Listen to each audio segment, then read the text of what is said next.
So, today I am doing this series called Unsung Heroes of the Bible, and I am sharing a story with you that I have never, ever preached on in worship and might never preach on it again. So I hope you've come ready, because here it comes. This is my one shot at this story. And before I begin, I want to do a little intro to this, because I want you to know, as a preacher, I see my responsibility as someone who tries to introduce you to the story, this sacred text, to help you learn something about it. But ultimately, at the end of the day, I hope you find something worth taking home with you that applies and speaks to you in your own life. That's what I seek to do each and every week. And the problem with this story that I'm going to get to just a little bit, the problem with it is that you could read it and actually say, well, what's the good news in this story? Where is the good news in this story this morning? You know, the Bible is really more like an encyclopedia of stories across time and culture and languages, mostly Hebrew and Greek. And there are beautiful, inspiring words.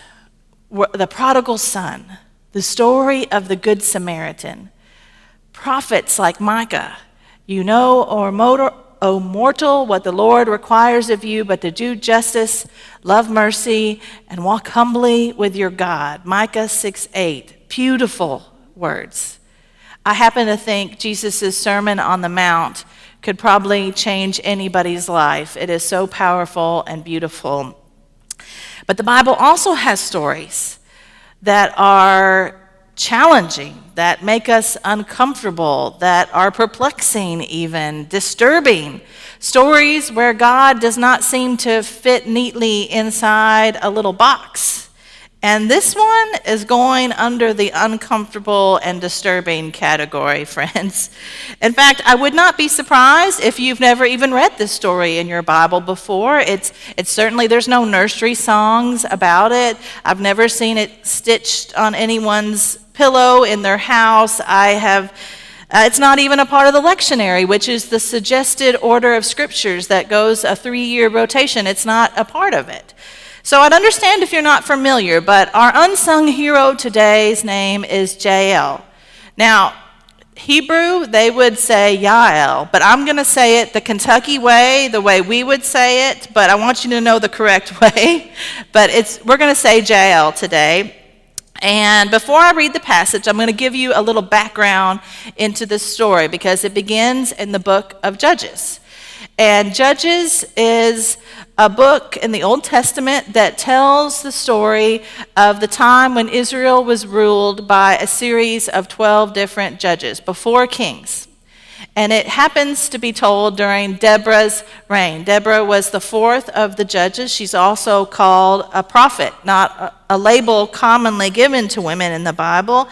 And judges served to settle legal religious disputes that were really one and the same. But they also served as commanders-in-chief, so in charge of a military. And Deborah was in the midst of fighting the Canaanites for 20 years. For 20 years, there had been war and battles, Israel versus the Canaanites. And Deborah has decided that she wants to finally beat these Canaanites for good. The Canaanites are led by King Jabin, and their most powerful Canaanite commander is a guy named Sisera. So Deborah summons her best commander, Barak, and she tells Barak, we're going to go take these Canaanites under Sisera on, and we're going to beat them. And Barak says, I don't know. I'll go if you go, Deborah.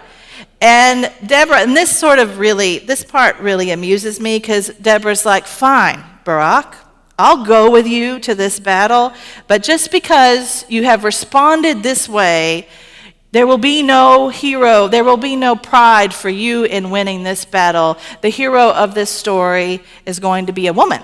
She prophesies that the hero of this story is going to be a woman. But the battle happens. Barak and his men, Sisera and his men versus the Canaanites. The Israelites are way outmatched, but God provides, and a big rain comes, and all the Canaanites' chariots, their big fancy chariots, get stuck in the mud, and it forces them to fight head-to-head in a battle. And Israel is about to win, and Sisera, the Canaanite, sees the writing on the walls, and he literally makes a run for the hills. And he runs to Jael's house. Jael is a part of the Heber clan, and she's a Kenite. She's not Jewish. She's not Canaanite. Her people have been living in the midst of this battle and staying out of it this whole time. And the Canaanite commander runs to her house. And this is where our story takes place today. And it's in Judges chapter 4, beginning in verse 17. It says, "Now Sisera had fled away on foot to the tent of Jael, wife of Heber the Kenite. For there was peace between King Jabin of Hazor and the clan of Heber the Kenite. Jael came out to meet Sisera and said to him, 'Turn aside, my lord, turn aside to me, have no fear.' So he turned aside to her into the tent, and she covered him with a rug. And then he said to her, 'Please give me a little water to drink, for I am thirsty.' So she opened a skin of milk, gave him a drink, and covered him. He said to her, 'Stand at the entrance of the tent, and if anybody comes and asks you, "Is anyone here?" say no.' But Jael, wife of Heber, took a tent peg and took a hammer in her hand and went softly to him and drove the peg into his temple until it went down into the ground. He was lying fast asleep from weariness, and he died.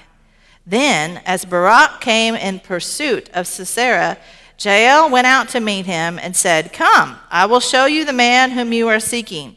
So he went into her tent, and there was Sisera lying dead with the tent peg in his temple." Yikes. Now, after Jael does this, Israel is able to defeat the rest of the Canaanite army and end this 20-year war between them, and they come into an era of peace for many, many years under Deborah's leadership. It's certainly a hard story to hear. It conjures to mind lots of theological and ethical questions, frankly. The questions of, is it right to do bad in the hopes of some greater good?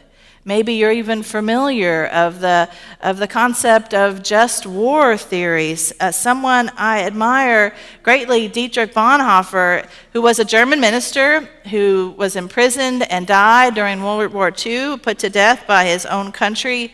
He struggled with this very dilemma in a powerful way. He was someone that believed that violence and war and murder were all wrong, and yet ultimately he decided to get involved in a plot to overthrow his government and to kill Hitler. It failed, but he went against his own belief system in the hopes that doing that would save innocent lives. Jael gave him milk. She covered him with a blanket. She practically tucked him in. He went to sleep. They weren't at war with the Canaanites. They were not enemies. She told him to rest his weary eyes, and then she took the tools she had around her and she killed him. Now, is this a story of someone doing bad in the hopes of some greater good? I'll let you try to decide that for yourself today. Of course, like everything in life, this story is complicated. It's complicated. There are elements of gender power dynamics, cultural expectations of the day, authority.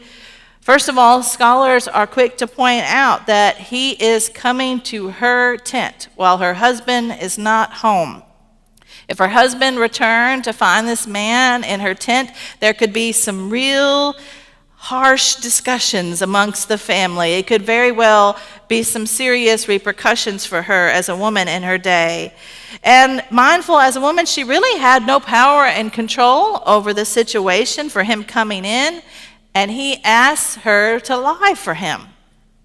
Something that could have thrown her entire clan, her entire people into jeopardy. Can you imagine what could have happened to her if Barak, the Israel commander, found out that she had lied to him and had protected the Canaanite commander? Think of what could have happened to her. They had been like Switzerland this whole time, not involved in this war, and certainly this would all change with that lie. Now, others are quick to point out that what this likely could be was a self-protective move, a choiceless choice. The old caught between a rock and a hard place. No decision is without its repercussions here. And then there's the idea of sanctuary and hospitality. This was so strong in their culture, in their time, that Sisera would have rightfully thought that he could trust her. They weren't at war against one another, and he rightfully believed that he could find a safe place and to trust her. And you could argue that she used that trust to her advantage. But now later on, in chapter 5, is known as Deborah's song, which is a victory song that was shared in worship that recounts the whole story of this battle and what happened and how Jael was involved in it. And I'm just going to read you the part of the song in chapter 5 that mentions her. It says, "Most blessed of women be Jael, the wife of Heber the Kenite, of tent-dwelling women most blessed. He asked water, she gave him milk. She brought him curds in a lordly bowl. She put her hand to the tent peg and her right hand to the workman's mallet, and she struck Sisera a blow." The song calls her most blessed among women. It's actually a phrase used in the New Testament to talk about Mary, mother of Jesus, blessed among women. Now, maybe you're not super comfortable with calling Jael an unsung hero today, and that's okay. I certainly hope, please don't walk out of here and think that your minister has given you the right to grab any tent peg you can find and take care of your enemies that way. That is not the message I'm going for, and I hope you hear me when I say that. But I suppose, if anything of value in this story that I want you to see here today, is that it's complicated. That this is complicated. And sometimes, for reasons not of our own doing, we are put in complicated situations. Situations where it feels like nobody's going to win, that no matter what, it's lose-lose. Situations that are out of our control, situations we would never ever begin to choose for our own lives. But here we are. And I think in those moments what we are called to do is simply to try to be faithful. Faithful to the moment at hand, even if we don't know what's going to happen next. Even if so much of what happens next is beyond our control, to be faithful. To be faithful. I'm mindful the entire experience of this pandemic for our church that I have tried to keep ahead of myself with every step of the way. We have had to stop wonderful, amazing ministries. We've had to modify and change and adapt again and again, and none of it has been in our control. None of it has been in your control either. And yet, with all that out of our hands, it frees us up to do what we are actually called to do anyway, to be faithful.